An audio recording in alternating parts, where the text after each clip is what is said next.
All right, in this video, I wanted to show you one of the ways I use the whey from making the farmer's cheese and the cottage cheese. Remember, this is the one that has the vinegar in it. So I don't use it for things like smoothies and stuff. What I have done is, because I'm making dinner right after I finish that, I salted this pretty heavy. So really, I'm not going to want to keep this once I'm done with it. I'm going to use it to boil my pasta in it to make my dinner, because it's just going to add a little bit of nutrition to the pasta, because you know that pasta does soak up some of that water, in this case some of that whey, and then I can use it to thin down my sauce if I need to, just like you would regular pasta water. So and the reason I say that this is going to help stretch my meal, this dish I'm making, I started with a half a pound of hamburger. Hamburger in my area, this is the cheap stuff. This is the 80/20. I think they go as low as 70 something. But even at 20% fat, which I know fat adds flavor, I get it. But it's still around $6 a pound in my area. Rarely can I find it in the $5 range. I've never seen it under $5 in my area. So for this meal, I'm going to cook my pasta in the whey that's left over. And that cottage cheese that I made is going to be used as a way to boost up the protein levels in this dish. So from that milk that we're going to make a farmer's cheese that you can use on crackers or whatever, I have the cottage cheese that's going to go in this dish. To this, I'm going to add some of my homemade pasta sauce that I canned up a couple of years ago, actually. Trying to use up a lot of my pantry staples. And if it's too thick, then once I boil my pasta, I can add some of my pasta water to my sauce here in order to thin it down a little bit. You know, if I had more meat. Now, I am only cooking, this is going to be 4 to 6 servings. Depends on how much you eat. If I made this in a full, like 9 by 12, I'm just going to use this little casserole dish here.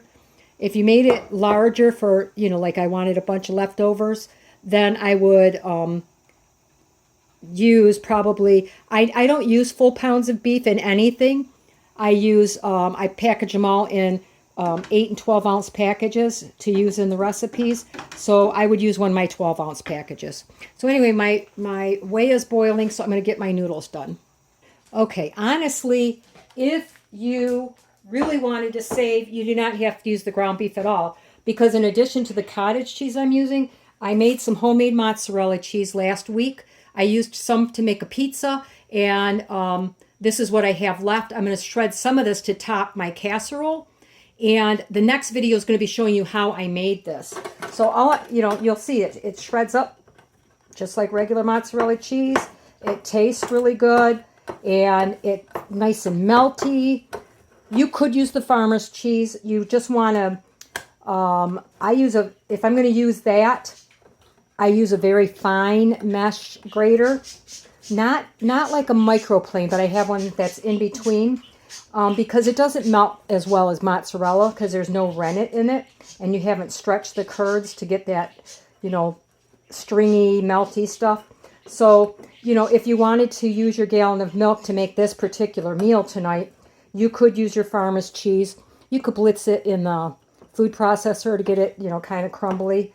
Either way, you know, you can use it for your meal. So there you go. See, it shreds up just like regular mozzarella cheese, and we're going to use that for our recipe as well.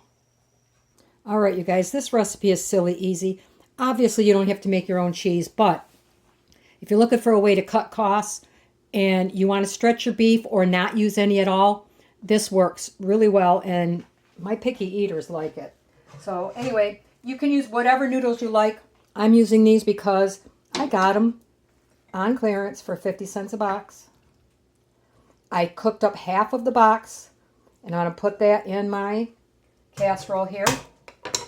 On top of that, I'm going to add my cottage cheese, as much as you want or as little as you want. I'm pretty much going to use the whole thing because that's what I made it for. See, knowing how to do these things, if you do find that extra milk, I mean, how many times you go there and it's like the sale by date and you can find milk for 99 cents a gallon or less, right? This is one way you can stretch your budget. So I have my little cottage cheese layer. I'm going to add my noodles. I'm going to add half of my meat layer. Now this will get, this will sink down into the casserole, so I'm not worried about mixing it up or anything like that. On top of that, I found some baguettes on sale for 69 cents for 2 baguettes. One of them I'm going to use tonight to make some garlic bread, and then the other ones will be used, if I do this meal another time. Now I could stop there, but we're going to make a big dinner because if we have leftovers, that's even better.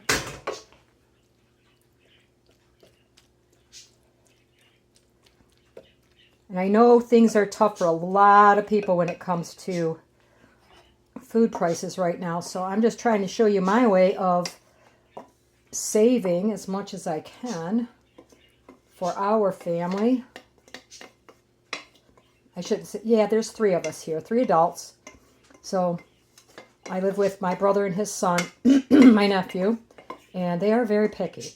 If I had it, I would mix in some, if I had shredded it without the peel, I would have mixed in some zucchini with this because they wouldn't know what was in there. But I didn't peel it when I shredded it, and it's green, and if it's got green in it, my brother won't eat it.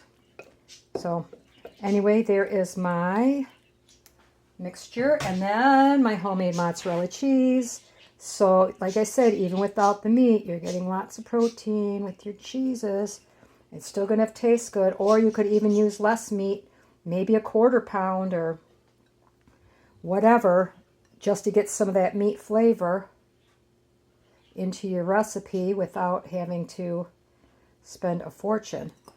I have made this with ground turkey. I prefer it with beef. When I do a pasta dish, I just prefer ground beef, and I eat a lot of ground turkey, so don't get me wrong there. I don't mind it. So because everything's already hot, I'm going to put it in I use my toaster oven, 350 degrees for a half hour, and then I'll have my dinner ready. In case anybody's interested, I'm going to show you what I'm going to do with my little, what would it have been, 20-cent baguette, which I cut in half, so 10 cents for our dinner tonight. I put about a half a tablespoon of butter in here and another half a tablespoon of olive oil and about a teaspoon of the jarred garlic, because I'm not chopping it up.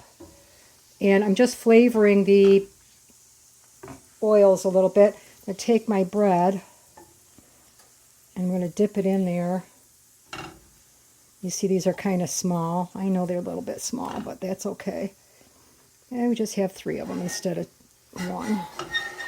I'm going to get them some flavor, and I may have to put a little bit more oil in here to get them all, because this is really dry. This bread is really dry. It's really sucking it up.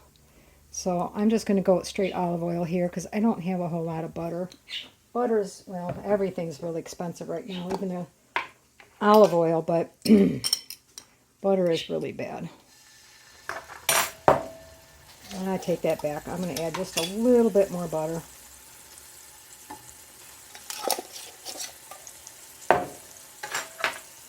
Let those come together for a minute. And then once they cook on one side, I just flip them over and do the other side. I could do this in the toaster oven, but I'm using that to cook my casserole, so I'm not going to do that right now. Let's get some of that garlicky on there. Let's move this here so I can get this oil down this way. I'm just going to crisp these up, and that'll be part of our dinner. Right, here's our little casserole. Look at how pretty that cheese is. I don't like it too dark because then it gets kind of crunchy, and my little side to go with it. I've already had a salad while I was making dinner. So this is our dinner tonight.